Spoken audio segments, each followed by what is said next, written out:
നിയമസഭാ തെരഞ്ഞെടുപ്പിൽ യുവാക്കൾക്കും വനിതകൾക്കും മുസ്ലിം ലീഗ് പരിഗണന നൽകുമെന്ന് യൂത്ത് ലീഗ് ദേശീയ ഉപാധ്യക്ഷ മുഫീദ തസ്നി.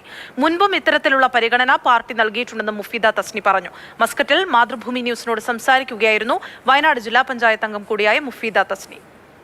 എല്ലാ കാലഘട്ടങ്ങളിലും മുസ്ലിം ലീഗ് വ്യത്യസ്തമായിട്ടുള്ള സ്ഥാനാർത്ഥികളെ പ്രഖ്യാപിക്കുന്നതിൽ വനിതകളെയും യുവജനങ്ങളെയും ഒക്കെ ഉൾപ്പെടുത്തിയിട്ടുണ്ട്.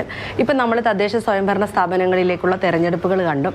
അതിൽ നമ്മൾ ശ്രദ്ധിക്കുകയാണെങ്കിൽ ഏറ്റവും കൂടുതൽ യുവജനങ്ങളും സ്ത്രീകളുമാണ് മുസ്ലിം ലീഗിന്റെ ഭാഗത്തു നിന്ന് മത്സരിച്ചിട്ടുണ്ടായിരുന്നത്. ജയവും പരാജയവുമല്ല, മത്സരമാണ് പ്രധാനമെന്നും മുഫീദ തസ്നി പറഞ്ഞു.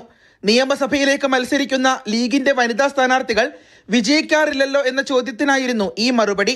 തെരഞ്ഞെടുപ്പിനെ സംബന്ധിച്ചിടത്തോളം വിജയം തോൽവി എന്നൊക്കെ പറയുന്നത് സ്വാഭാവികമായിട്ടുള്ള കാര്യങ്ങളാണ്.